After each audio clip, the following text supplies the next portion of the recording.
Та бүхэнд орон мэндийг хүргэе. Студид ярилцахаар улсын хурлын гишүүн эдийн засгийн байнгын орны дараа бод хүрэлцэн ирсэн байна. Танд орон мэндийг хүргэе. Тэгэхээр улсын хурл ерөөдөө төр засварлчлаа. Эхлээд хоёулаа гишүүнийхээ хуваар өнгөрсөн 4 жил ерөнхий юг хийж амжуулаа гэдгийг товчхон дурдаад ярилцлага хэлье. За баярлалаа. Телевиз үзэгч та бүхнийхээ нороо амгалан ирж мэдчилье. Тэгэхээр улсын хурлын бол өнгөрсөн 4 жилд нэлээд бүтээлчээр ажиллаа гэж би бас үзэж байгаа. Яагаад гэвэл улс орны нийгэм эдийн засгийн хөгжил дахин өөрчлөлт авчирсан. Улсын хурл харьцангуй доктортой ажилласан. Тэгээд олон чухал асуудлыг шийдсэн, улсын эдийн засгийг ерөнхийдөө сайжирсан ийм 4 жил байлаа. Тухайлбал бид нар чинь энэс өмнө нь ер нь улсын төсвийн хоринг оруулалт, улсын дотоодын нийт бүтээгдэхүүний өсөлтийг ярихд бол багтаа ярьдаг байсан шүү дээ. Одоо бол их 80 гэдэг тоо Монголын ард түмний хэл ярианы соёл жишээ нь одоо ухтхан болж орж ирж байна. Тийм учраас үнэхээр одоо ахис төвшил гарсан юм жил байсан. Тэгээд улсын хурлын гишүүний ер нь би 2-3 гол үүрэгтэй гэж үздэг. Нэгдүгээрт нь бол төрийн эрх барихтай эд байгууллагт ард түмнийхээ итгэлийг хүлээж сонгогдсон хүний хувьд хууль цаац төрийн эрх зүйн актыг боловсруулах чиглэлээр өөрийн гэснээр хаягтай улс орны хөгжилд тус нэмэр болсон ийм шийдвэрүүдийг гаргах гэж оролцох ёстой гэж боддог. Нөгөө талаасаа бол ард түмний итгэлийг хүлээж сонгогдсон хүний хувьд төр түмний холбоос болж гүүрэн болж ажиллах ёстой гэж боддог. Манай орн чинь бас өөрөө их өвөм сонцлогтой, их таруу байралтай, том газар нутагтай. Тийм учраас орон нутагт бол орон нутгаас сонгогдсон орон нутгийнхаа эрх ашиг, өдөөний амьдралтай холбогдсон асуудлаа илүү ярьж явах жишээтэй. Хотоос төвсөрөн газраас сонгогдсон бол гот төлөвлөлт, хотын усан хангамж гэдэг юм ийм асуудал яригддаг нь амьдралын хууль. Энэ хоёр бол гол чиглэлж ажилласан. За тэгээд 4 жилд би улсын хурлын эдийн засгийн байнгын хороо, хүнсэд аж ахуй байгаль орчны байнгын хороо, энэ хоёр байнгын хорооны гишүүнээр ажилласан. За мөн жижиг дунд үйлдвэрлэлийн хөгжлийн дэвтөрөний дараагаар ажиллаа. Сүүлд нь эдийн засгийн байнгын хороо толгойж ажиллаж байна. За өнгөрсөн 4 жилд миний хариуцсан чиглэлээр нэг гол хийсэн мэргэжил нөхдүүдтэйгээ олгогдох яамттай мөн улсын хурлын гишүүдтэйгээ хамтарч бүтээж бас нэлийн үр дүнд төрс ажил энэ жижиг дунд үйлдвэрлэлийн хөгжлийн асуудал байна. Намайг ажил авахд улсын хэмжээнд жилд 3 тэрбум орчим төгрөг жижиг дунд үйлдвэрлэлд хуваалдаг байсан. Тэр үеийн Монгол улсын эдийн засгийн чадварч тийм л байсан л та. Өнгөрсөн жилүүд чи бид нар 30-30 тэрбум төгрөгөөр улсын төсвөөс 2 удаа том хуваалт хийлээ. Дараа нь ноос, ноолуурын чиглэлээр үйлдвэрийн бүтээгдэхүүн үйлдвэрлэхэд бас 100-150 тэрбумаар нөглөө. Японы 2 шаталтай зээлийн хөрөнгийг энэ рүү хийж өглөө. Ийм учраас нийт түнгээрээ бол өнөөдөр жижиг дунд үйлдвэрлэлийн салбарт нэг 400 гаруй тэрбум төгрөг ирж байна. За энийг би өмнөх тоотой харьцуулахад ямар өсөлт байгааг нь ард түмэн дээр тэрнгүү ойлгоно. Энэний үр дүнд гот хөдөөд олон арван ажлын байр бий болсон. Шинэ төрөл бүтээгдэхүүнүүд бий болсон. За энийг зориуд тэмдэглэж хэлэх нь зүйтэй байх. За дараа нь жижиг дунд үйлдвэрлэл амьдрал баян чи жижиг дунд үйлдвэрлэлийн улсын хэмжээний статистик мэдээг аваад үзэхээр жижиг дунд үйлдвэрлэлийн зээлийг хэн авч чадж гэнэ вэхээр барьцаа хоригтой болсод. Банкар дэмжиж учраас ийм зүйл ажиглаж байгаа. Барьцаа хөрөнгөгүй алтан гартай юм хийгсэн улсуудад мөнгө олдохгүй байгаа. Тийм учраас улсын хурлын нэрвэх гишүүдтэй бас хууль санаачилж зээлийн батлан даалтын тухай хуулийг өргөн барьж батлуулсан. Энэ хууль өөрөө их ач холбогдолтой хууль болсон доо. За энэ хуулийн дотор гол ахуулгыг ярихт бол зээлдэгч хэрвээ төсөл нь хэрвээ үр дүнтэй байгаад арилжааны банкын танилцуулалт үр дүнтэй нь батлагдвал тэр хүн өөрөө 40% гараад 60% зээлийн батлан даалтын сангаас гарах. Энэ зээлийн батлан даалтын сан зээлийн батлан даалтын санг 20 дахин нэмэгдүүлсэн хэмжээний зээлийн батлан даалт гарах гол санаа нь. Гэхдээ хуулийг ярих юм бол маш олон их цаг орно. Тийм учраас ингэж авчих юм ярих юм. Таас богино хугацаанд ч гэсэн эдийн засгийн байнгын хорыг тэргүүлж ажиллаж байгаа. Энэ хавар ер нь юу хийж амжуулдаг бас тий? Тэгээд эдийн засгийн байнгын хорог бол манай Монгол түмэн ард иргэд маань ойлгодгоо. Ер нь улсын хурлын байнгын хороод бол бүгд ажилттай чиглэл эрхэлсэн. Гэхдээ эдийн засгийн байнгын хороо бол эрхлэх асуудлын хүрээнд нэлээд өргөн 20 төрлийн ажил эрхэлсэн байдгийг. Энэ сайтад ороод үзэхэд хамгийн урт лист эдийн засгийн байнгын хороон дээр байдаг. За аргачлан улс орны нийгэм эдийн засгийн хөгжилтэй холбогдсон, мөрийн хөтөлбөртэй холбогдсон, эдийн засгийн төв байгууллагуудыг хариуцсан ийм хороо шүү дээ. Тийм учраас ажил бол нэлээд байна. За манай байнгын хороо ер нь үе уламжилсан чанартай сайн ажиллаж ирсэн улсын хурлын өмнө тулгамдсан гол асуудлууд эдийн засгийн нийгмийн хөгжилтэй гадаадын зээл тусламжтай холбогдсон Монгол банкны бодлогын асуудлууд тэгээд засгийн газрын мөрийн хөтөлбөрийг гол хариуцж ажилладаг. За хамгийн сүүлд эдийн засгийн байнгын хорог аваад би 2-3 жилийн ажил амжууллаа. Нэгдүгээрт нь улсын хурлын 39-р тогтоол гэж өмнөх оны 10 сард гарсан тогтоол байсан. Тэр тогтоолд бол хуучин заалт нь юу байсан гэхээр ард иргэдэд 5-7 хувьцааны 10%, аж ахуйн нэгжүүдэд 20%, үлдсэн 30% нь бол улсын зах зээлд гаргана гэж байсан. За нэр өхөө гишүүд хуулийн төслөөр барьсан, би ажлын хэсгийг ахалсан. Ингээд эдийн засгийн байнгын хорон дээр нэлээд гацаатай байсан. Хоёр намын бүлгийн хувьд ч зөвлөлийн зөрөө тэгээ янз янзын байсан. Бас нэлээд хүндрэл учирчсан ийм ажлыг авсан. За энийг одоо хамгийн түрүүнд шийдвэрлэх чиглэлийг авсан. За ингээд улсын их хурлаас 39 дугаар тогтоол оруулсан. За тэр юу шийдсэн юм бэ? Ард иргэдэд нийт хувьцааны 20% өгье. Ингэснээрээ нөгөө намын маань амлалт биелж ард иргэдэд одоо уул уурхайн салбарын бүтээгдэхүүний анхны орлогыг ард иргэдэд хүртээж байгаа нийтийг эзэмшүүлж байгаа юм одоо сайн чанарыг зөвлөсөн.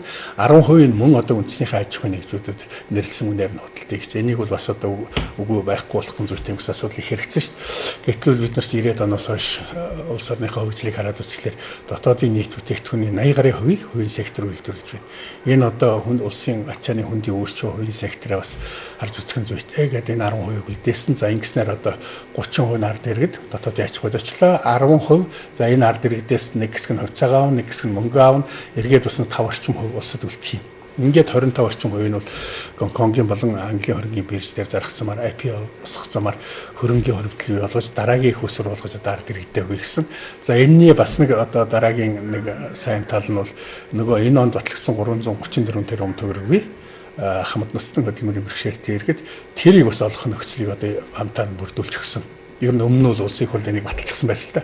Гэхдээ нөгөө дараажийн залгамж халаа болгож ард иргэдэд өгөх сая төгрөгийн хувьцааг бол энэгээр шийдснээр одоо юм аа. За дараа нь эдийн засгийн байнгын хорооны эрхлэх асуудлын хүрээнд 13 оны дараагийн оны эдийн засгийн нийгмийн хөгжлийн үндэс чиглэлийг батлуулдаг.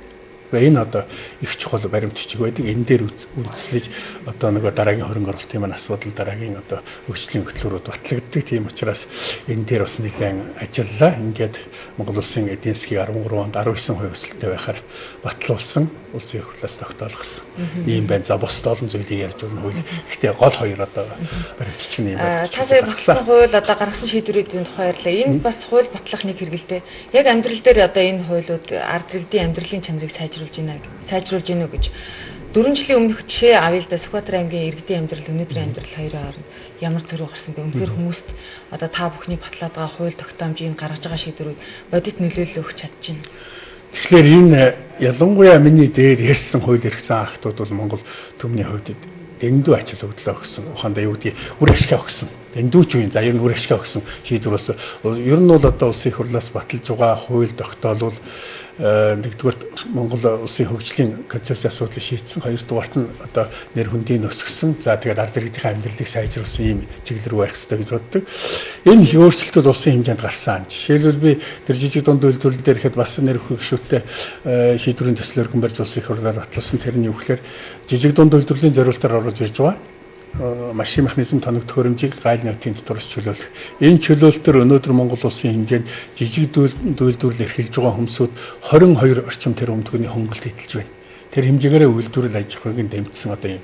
Тэгэхээр энэ бол ажил зур. За ингээд би түрүүнд хэлсэн олон арга машин бүтээгдэхүүн, олон арга ажлын байраг болсон энэ нэгдүгээр тийм. Хоёрдугаарт нь сая 39 дугаар тогтоолын өөрчлөлтийг хэлэхэд ард иргэд маань ажил зур Монгол улсын хөрөнгөний биржээр дэвтэр нээгдсэн. Тэр дэвтэр дээр одоо бүгд бичлэлт хийгдсэн.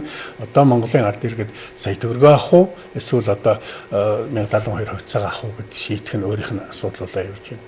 Энэ мэтлэнгээр тэгээд би бас улсын их хурлд ер нь ингээд нэг өнгөрсөн 4 жилд 30-аад хууль эрхцэн баримт бичиг боловсруулах, ажлын хэсгийг ахлах, ажлын хэсэгт орж ажилласан байгаа. Тэр дотор бас л одоо жохол зүйлүүд оролцож ажлын хэсэг халсан байт юм л да. Жишээлбэл компани тухай хууль байна. 99 онд батлагдсан хууль энэ хуулийг анхудаа сая гар хурч шинжилсэн найруулгаар баталсан. Энэ ажлын хэсгийг хаж ажилласан. За дараа нь төр хувийн хвшлийн талаар төрөөс хөдлөх баримтлах бодлогын баримт бичиг. Энэ бол манай зах зээлд шилжсэнээс хойш зах зээлийн харилцааг төгөлдрүүлэхэд маш чухал төлөвлөсөн хувийн секторт болсон мөнгөөр хөндлөлийг улсын одоо хамтруулан хөгжүүлэх, хувийн секторын бизнесийн үйл ажиллагааг дэмжих, дотоодын аж ахуй хөгжүүлэх маш чухал ажил өгдөлтэй арга хэмжээ болсон. Энийг ахалж батлуулсан. Гэх мэт лингийн олон эрх зүйн актууд дээр одоо хамтарч ажиллаж батлуулсан. Та хамгийн сүүлд ихэд тухайд сая энэ сонгуулийн ерөнхий хорооноос энэ онд тоолгыг автоматжуулсан машинаар явуулна. Энэ машинуудын чинь гайл нотын дотор нөгөө төсөвтөө суугаагүй юм байна. Тэрийг одоо жишээлбэл нэмж улсын төсвөөс гаргах тэр хэмжээгээр одоо сонгуулийн үйл ажиллагаа сайн явах цаг хугацаанд явах энэ нөхцөлийг бүрдүүлсэн хуулийн төслийг бас өргөн барьж батлууллаа. Энэ онд нүүбээс хөдөө аж ахуйн салбарын тоолгыг 100 жилд явуулах нэг тоолгын циклэн таарчих юм байна лээ. 10 жилд нэг хийдэг мал аж ахуй хөдөө аж ахуйн гаралтай бүтээгдэхүүн тоолгыг энэ хуулийн төслийг бас статистикийн тухай хуулинд нэмэлтээр өөрчлөлт оруулах хуулийн төслийг өргөн барьж бас батлуулсан. Энэ мэтлэнгээр цаг үеийн болон нийгмийн эдийн засгийн хөгжил ажил өгдөг. Би бол таныг бас одоо юу гэдгийг олон сэтгүүлч хэлэх байх. Таныг замын бууд гэж замтай нэлээ одоо холбож энэ салбарын хүн мэтэр ойлгож явдаг л да. Тэгэхээр өнгөрсөн хугацаанд энэ дэдвцгийн чиглэлээр ялангуяа хөдөө аймагуудыг холбох энэ чиглэлээр нь хэр ахиж зорсон юм бэ? Тий. За та их чухал асуудал хөндлөө. Би ер нь энэ дэдвцгийн салбар дэдвцгийн яам авцсан газар хэвлэл ажилласан л да. Улсын их хурлын гишүүн болохоос өмнө. Тэгэд олон сайхан мэргэжлийн улсуудтай ажиллаж байлаа. Өндөр мэргэжлийн улсуудтай сайд дарга нартай. Тэгэхээр наад тэндээс нэг олж авсан мэдээлэл өгөхлээр ер нь Монгол улсын хөгжүүлийг нь 3 дэдвцгийн салбарыг хөгжүүлэх хэрэгтэй байна гэж би боддог. Нэгдүгээрт нь эрчим хүч, хоёрдугаарт нь холбоо харилцаа, гуравдугаарт нь зам баг.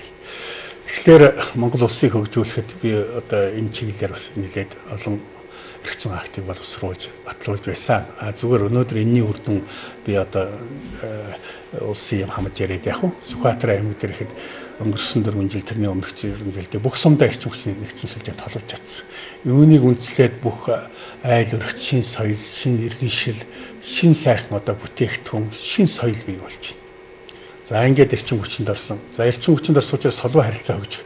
Байнгын одоо эрчим хүчний их усвартай болсон учраас холбоо харилцаа хөгжих одоо их усвар. Би усан өнөөдөр Сүхбаатар аймгийн бүх сумд 2-3 хөдөлгөөнт холбоо ашиглаж байна. Дээр нь сая одоо бүх сумд маань өндөр хурдны шилэн кабель толгогдсон. Үүгээр одоо өнөөдөр жишээлбэл Сүхбаатар аймгийн ямар ч ард иргэн одоо дэлхийн нийтдээ дэлхийн аль ч өнцөг боломжтой ах дүүтэйгээ төрөл төрөстэйгээр найз нөхдөйгээ харьцах боломж үзэж байна. Мөн дэлхийн хэмжээний шин соёл одоо юу гэдгийг өөрийнхөө сонирхсан чигээр шин техник технологи эзэмших ийм одоо давуу чанар бүрдэж байгаа. За одоо гурав дахь нь бол зам гэж ойлгож байгаа. Зүүн чиглэл рүү, баруун чиглэл рүү хойшоо босоод дэлхийн дагуу мянганы замын том бүтээн байгуулалт ажил их эрчимтэй явж байна. Энийг тодтогч улсын их хурл шинэ бүтээн байгуулалт гэдэг хөтөлбөр баталсан. За энэ бол мянганы замыг бас одоо тодтогсон зүйл. За би мянганы замын ажлыг бас анхаардан зохион байгуулж тэр үеийн улсын их хурл засгийн газраас санаачилсан энэ төслийг мэргэжил нөхдөөгөө тэднийгээ удирдах замын газрын даргаар багтаа бас нэлээд ихнийх нь хэсгийн ажлыг нугалж байсан. Энэ ажлаа үргэлжлүүлж авчих юмсан гэж мэргэжлийн хүний хувьд боддог. Тийм ч учраас өнөөдрийг хүртэл надаас тэр замын бууд гэдэг салдгүй. Хамгийн сүүлд эдийн засгийн байнгын хорооноос замын талаар бие даасан тогтоол гаргаж өглөө ингэснээрээ бол энэ авто замын салбар хөгжих маш хэрэгдүүгийн тодорхойлж өгсөн. За тэгээд тэр шинэ бүтээн байгуулалтын ажлын хүрээнд нийслэл хотыг аймгийн төвтэй хатуу хүчтэй замаар холбох 5000 орчим километр зам барихаар тусгагдсан. Энд энэ жил өнөөдөр нэг 6 аймаг эхлэх байгаа. За энэний нэг нь Сүхбаатар аймаг, Сүхбаатар улс аймаг, Дорнод аймаг, Хүсгэл гэх мэт аймагуд энэ жил эхлэх ёстой. Одоо энэ эх сарын ихээр Сүхбаатар аймагаас зүүн чиглэл рүү явсан мянганы замын хатуу хүчтэй замын төгсгөл хүртэл шинэ зам эхлэх гэж байна. За энийг 2 жилийн хугацаанд барих ёстой. Нийт түнгээр нэг 170 гаруй километр зам барина. Ингэснээр манай Сүхбаатарчууд орон бүсийн хатуу хүчтэй замаар холбогдож тав тухтай орчих, зорчигчийн цагийг хэмнэсэн, аваар ослгүй зорчих ийм сайхан одоо зүйл бүрдэж байгаа. Ер нь зам дагаж хөгжил гэж бид нар ярьдаг. Тэр үнэн замын дагаад маш их сайхан соёл иргэншлүүд бий болдог, буудлын үйлчлэгээнүүд бий болдог, ажлын байр шинээр бий болдог. Тэгээд сайхан зам тавьчихад харж явах чинь нэг хөдөөний одоо амьдралтай холбож жишээлх юм бол нэг дилийн засчихсан мөр шиг харагддаг шүү дээ. Ямар гоё гэж санагдана уу? Та бүхэн яриаг тийм өөдрөг одоо хийсэн бүтээсэн зүйлийн тухай өрнжилд. Гэтэл одоо ингээд улс төрийн намууд өөр хүмүүстэй ярьж байхад бол бас болохгүй утгагүй байгаа зүйлийн тухай ярьж байгаа хүмүүс их олон байна. Та одоо харж байгаагаар тийм ийм хийж чадсангүй дээ ч гэдэг юм. Ийм хийх ёстой даа гэж хүмжилтэд хандахаар юу вэ? За амьдрал баян болсон байна. Ийм асуудал байна. Гэхдээ бид нар бас Монгол хүн чинь аштын бэлгээс амны бэлэг гэж бэлэг тэмдэглэл их боддог. Өвгд ээжтэйг сургаж байсан. Монгол одоо бидний нүдэн дээр ирс өгчөж шүү дээ. Энэ бодит түн шүү дээ. Эдгээр жилийн өмнө ийм телевизүүд хаа байсан? Байгаагүй шүү дээ. Тийм олон телевиз байгаагүй, чөлөө твлэл байгаагүй, гадаа дотоод чөлөөтэй зорчдгүй байсан, мал хувьд очиагүй байсан. Энэ одоо барилга байшингууд бидний мэдэлд байгаа. Гэтэл өнөөдөр хүн болгон шихүү өөрийн хөрөнгөтэй болсон. Энэ хэмжээгээр Монгол орн өдрөөс өдөрт өргөжин тэлж байна. Улаанбаатар ч гэсэн одоо хэзээ юм байлаад аян соёл иргэншлээд байгаа тулгамдж байгаа асуудлууд байна. Жишээлбэл Улаанбаатарт гэдэг одоо нутааны асуудал, өвлийн хууль маш хүнд байна. Цэвэр усны хангамжийн асуудал байна. За тэгээд хурд байгуулсан дэд үтцсэн маань одоогийнхаа хүн амын тоотой баланслж чадахгүй байгаа учраас дэд үтцийн хангамжийн хүндрэлүүд одоо их гарч байна. Энэ үйлчлэнгийн одоо шатндаа байна. Хөдөөд мөн одоо бас жишээлбэл малаа бид нар бүгдийг хөвчлсөн боловч мал эмнэлгээ бас өвчлээд орчихсон. Тэрийг төрийн бодлогоор явуулж чадаагүй учраас мал өнөөдөр эрүүлж чадахгүй байна. За ингээд л одоо олон зүйлийг ярьж болно. Бас нөгөө одоо юу гэдгийг сөрөг гэдэг юм уу жоохон дутагдлал. Гэхдээ энийг даван туулах бүтцүүдийг улсын их хурл засгийн газар шийдээд явж байна. Энэ нь одоо давуу чанар улсын их хурлын бүтцийн байгууллагууд ерөнхийлөгч одоо бас санаа тавьж Улаанбаатар Улаанбаатар төслийг одоо үндсэнд нь бас хэрэгжүүлээд эхэлж байна. Төвс өрн газрынхаа улсын хангамжид бид нар одоо нэлээд анхаарал ирлээ. За одоо шийдвэрлэх хэдийн асуудал бий гэж боддог. Би жишээлбэл нийслэлгуудыг бас хэдэн жилийн өмнө Төв аймагтай хамтруулан хөгжүүлэх ёстой гэдэг асуудлыг дэвшүүлэн тавьж тэгээд улсын их хурлын энэ өнгөрсөн бүрийн хугацаанд баталсан засгийн газрын бүрийн хөтөлбөрт ганцхан хүний саналаар унсъя. 26 хүн гишүүн дэмжиж 25 гишүүн эсрэг өгөөд ингээд одоо ганц үнээр унсан. Би бол энэ богдхан уулаа тойроод энэ сайхан одоо Төв аймагчийг сайхан нутаг дэвширтэй шүү өргөн уудан. Ингээд одоо Улаанбаатарыг тэлэх ёстой гэж боддог. Баг нуур, баг хангай. За тэгээд одоо энэ бусад Төв аймаг энэ одоо дэд үтсэн хөгжсөн салбар руу газрыг ахиу олох хэрэгтэй. Ийшээ дэд үтс одоо бол зам барьчихсан шүү. Зам байна, эрчим хүч байна.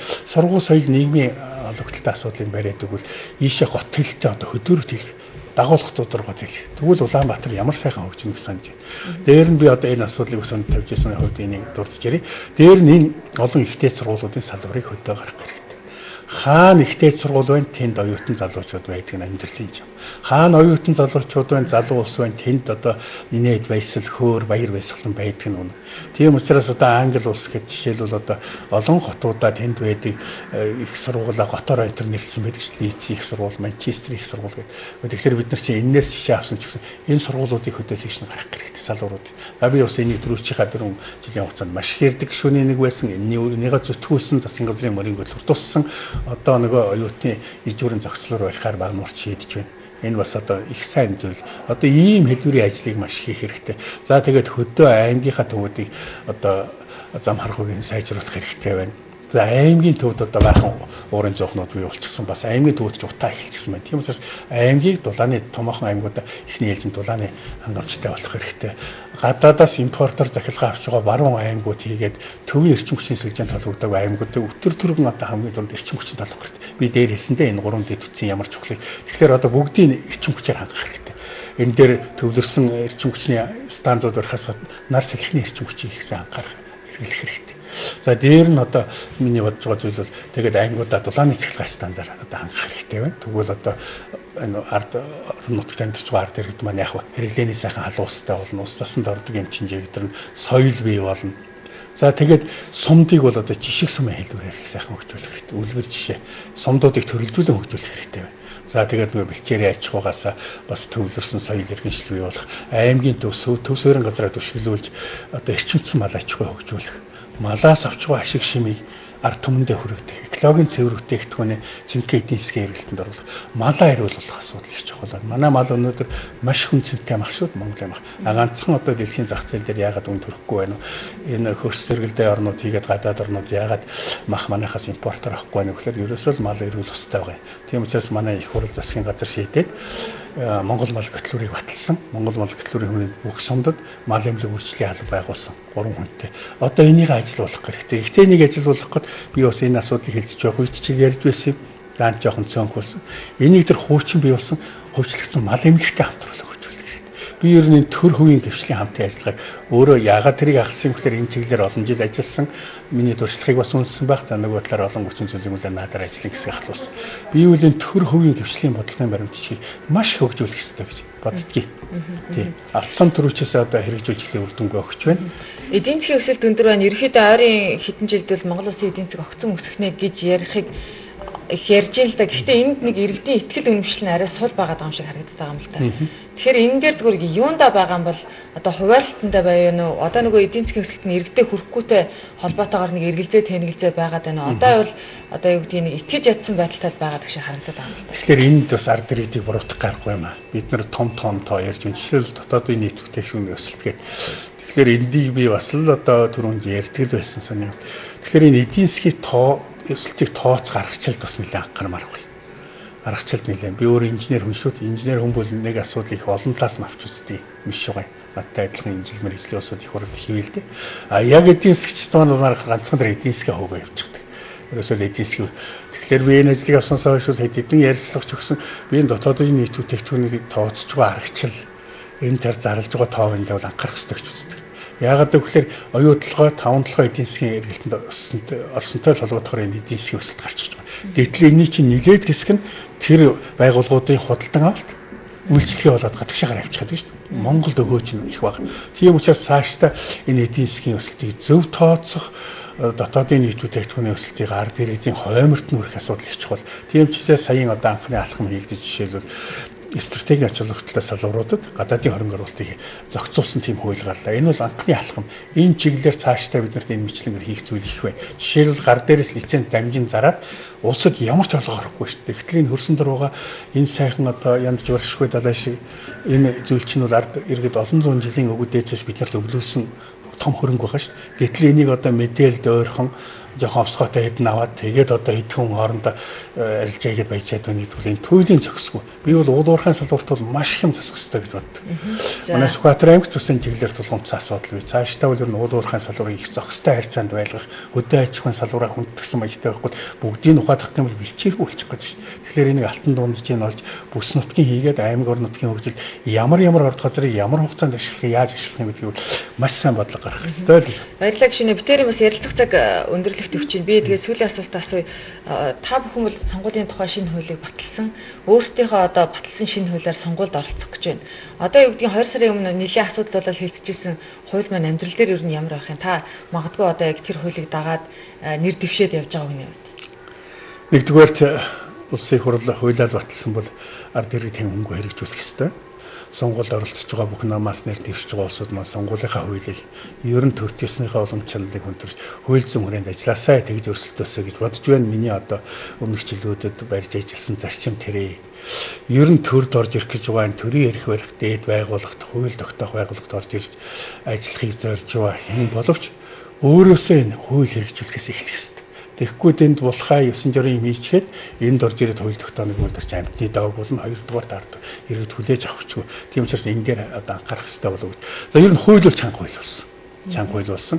За энэ хуулинд хэд хэдэн давуу чанар байна. Нэгдүгээрт нь холимог системийн анхудаа бий болгосноор одоо бид нар өмнө байгаагүй шинэ тогтолцоороо шилжиж байна. Энэ бол намын төлөвшлүүдийг одоо сайжруулах, намын хариуцлагыг өндөрлүүлэх гэсэн ийм одоо гол зүйл байсан.